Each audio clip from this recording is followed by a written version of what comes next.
тарыхта эгемендүүлүк алгандан бери эч бюджетти кабыл албай койгон убакыт болгон эмес. Андай случай болгон эмес да. Кабыл алган парламент дайыма. Бүгүн дагы кабыл алып беребиз. Маселе жок. Себеп дегенде аны албаганга эч кандай эме негиз жок. Иштеш керексиздер, бекитип беришибиз керек. Бирок ошол эгемендик алгандан бери ушу премьер-министрлердин берген маалыматы коёндой окшош да. Жылдан жылга салыштырабыз. Былтыркы жыл менен быйылкы жылды, эмки жылды салыштырып, биз өзүбүз ушундай салыштырып, өсүш бар, же мынанча ашыкча жыйнадык, же мынанча ашыкча чыгым кылдык. Дүйнөлүк рейтинг бар. Кошуналар менен салыштырышыбыз керек. Дүйнөлүк өнүгүп аткан мамлекеттер менен салыштырышыбыз керек. Ошентип рейтингти ошентип негиздешибиз, мамлекеттин курсун ошентип негиздешибиз керек да. 146-150 местада турабыз ВВПнын рейтинг боюнча. Бүт абройлуу уюмдардын рейтингинде ошо 150-нин тегерегинен жылган жокпуз. Биз ушуларды айтышыбыз керек. Саламаттык сактоо, билим берүү дүйнөлүк рейтингде канчанчы орундабыз? Кандай ушундай багытта эч бир премьерден уга албадык. Дайым окшош жылдан жылга мындай өсүш бар ушундай деп. Бир ошого качандыр бир келишибиз керек да. Дүйнө бүгүнкү мир каяка кетип атат. Өтө ылдамдуулук менен өнүгүп атат. Жылдан жылга кичине өсүш менен жашоо кымбаттап атпайбы? Эч кандай жылыш болбой атат да. Бул биринчиден, бул замечание, просто сизге мындай сунуш катары, эч кандай каалоо катары. Адылбек Алешевич, сизге суроом мындай да. Ички карыз дегенди түшүндүрүп бериңизчи. Малуу кагаз сатасыздар? Ички карыз бүгүнкү күндө эки бөлүктөн турат. Бул кыска түшүндүрүп бериңиз. Эң чоң көлөмү бул баалуу кагаздардан чыккан. Анан экинчиси кичинекей бир сумма бар. Баягы Советтер Союзунда сберкассаларда калып калган акча, элдердин акча каражаты да. Эки сөз менен айтканда, ички кагазды, баалуу кагаздарды банктарга сатасыздар. Банктан кайра аласыздар.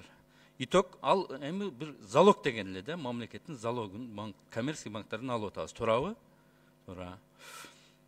15 миллиардка жакындаптыр тейлөө ички карыздын, 13-14 миллиард сом.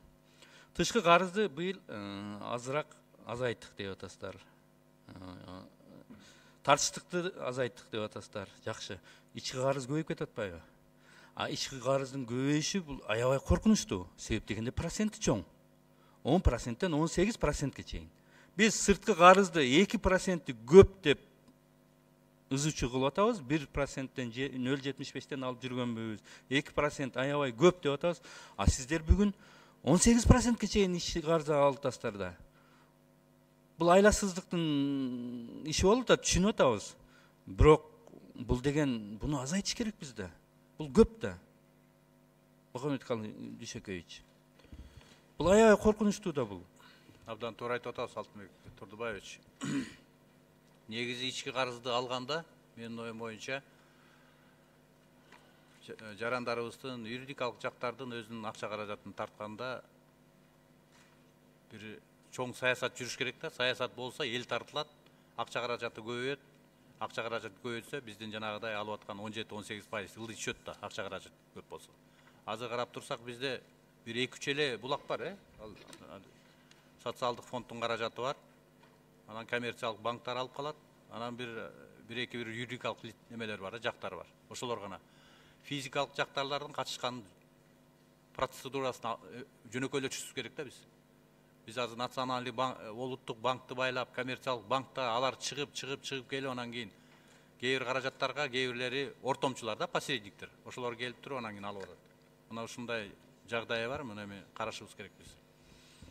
Мухаммед Дүйшөкөевич, мына жерде мен таблицаны карап атам да, сырткы карыз 14 миллиарддан ашыгыраак, 15 миллиардка жакын. Ички карыз 13 миллиарддан ашыгыраак. Почти бирдей эле. Тейлөө. Ички карызга процентибиз иток көп төккөндө, ички карызыбызга көп кетип калып атпайбы чыгым? Негизинен ушуну караш керексиздер да. Туурабы? Итогу биз көбүрөөк төлөп калып атпайбызбы? Кыска убакытта оңой болгон менен, жеңил болгон менен алыш, кагазды берип коюп алып, Итөктө мамлекет көп жоготуп атпайбы? Аябай эле көп жоготуп атат бул жерде. Цифраны салыштырып болбойт. 2% менен 15%-ти салыштырып санап көргүлө. Салыштырып болбойт бул. Анан менин экинчи суроом. Мына Растамошкага жакында жеңилдик киргиздиңиздер. Бул бизде 2020-жылга чейин льгота болчу, аны шашылыш түрдө эмнегедир кайсыл өкмөттүн тушунда болгон, бул эмнеге ушундай болуп калган? Кайра кайтып келдиңиздер. 2014-жылы болуптур, кабыл алыныптыр ошол. Төлөө ченемдерин көбөйткөн да. Биз эми ошолорду карап турсак, былтыр 2017-жылы болгону 61 ушундай эле машина кирген экен. То есть машина киргенден эч нерсе жок да бизде. Азыр мына июль айында кабыл алдык. Азыр 150-170 миллион сомго чейин азыр акча каражатын алдык да. Биринчиден, экинчиден жарандарыбыз арзан машина алды, парктарын жаңыртты. Башкаларга караганда мындай эски эмес, жаңыраак машина минип калды да. 150 миллион сом жарым жылга жетпей жыйналды, туурабы? 2014-жылы кимдин тушунда? Кайсы премьердин?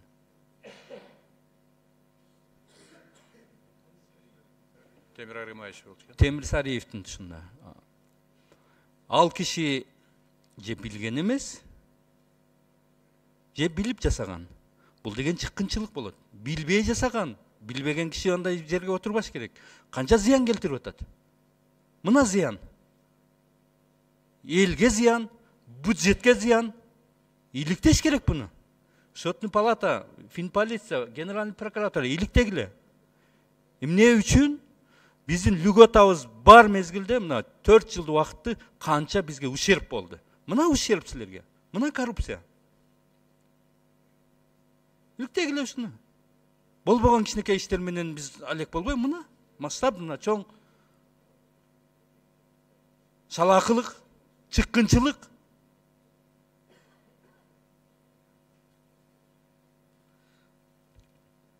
Мухаммедкалый Кушакевич, мен дагы бир маселеге токтолуп кетейин деп атам да. Выступление болуп кетет да бул жагы. Өткөндө президентибиз айыл чарба министрин кабыл алды. Айыл чарба министрге бир аз замечание берди. Туура замечание берип атат. Туура урушуп атат. Ошол айыл чарба министрин парламентте биз дагы уруштук. Керек болсо мен айттым, айыл чарба министрлигин жоюш керек деп. Себептерин айтып берем азыр. Парламент урушуп атат, президент урушуп атат, негиз бар. Сиз министриңизди чогулушта кое алып, сиз да урушуп атасыз. Көчөдө өзүнөн чоңдон таяк жеген балаңы үйгө келсе, сен да сабап атасың да, ушундай болуп атат да. Сиз ашта кылышыңыз керек. Сиз замечанияны туура кабыл алып, бизди урушуп атат, президент урушуп атат, парламент эмне үчүн, негизи эмнеде? Негизин сиз териштирсеңиз, картошка көбөйүп кетсе, түшүм жакшы болса, министр күнөөлүүбү? Аны прогнозду ким кылат? Сатышты ким негиздейт? Минэкономикабыз не кылып отурат? Жоюп таштаң Минэкономду. Минэкономду тургузуп алып туруп сурабайсыз белесиз. Уруша берсе боло берет экен деп туруп, айыл чарбаны урушпай. Ал түшүмдү көп жыйнап берген болсо күнөөлүүбү? Негиз болуш керек, Мухаммедкалый Дүйшөкевич. Ошол жерде дагы бир нерсени айтып атасыз. 6 айдын ичинде 7-8 министрлик алмашты. Ооба, жараткан баарыбызга жашоону убактылуу берген. Мына биз дагы парламентте убактылуу отурабыз. 20-жылдан кийин ким келет, ким кетет, буну бир жараткан Кудай Алла өзү билет. Сиз 29-30 премьер-министрсиз.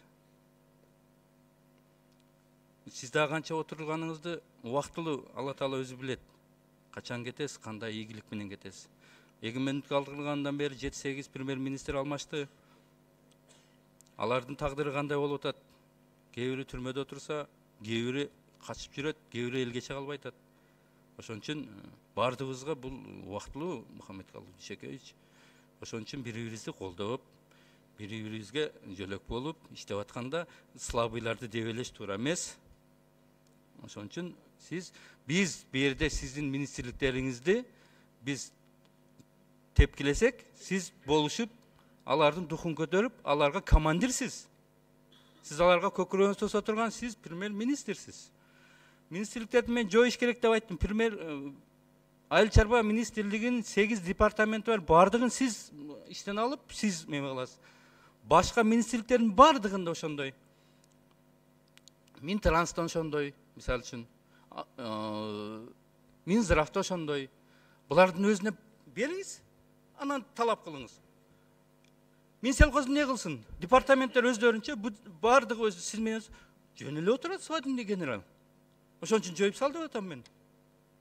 Болбосо бериңиз полномочияны. 2011-жылы бардыгын алып койгон департаменттерди премьер-министр өзү бекитип, өзү иштен алып, өздөрүнө бериңиз, мына бу жерде отурат, министрлериңиз айтсын, мен туура эмес айтып атсам.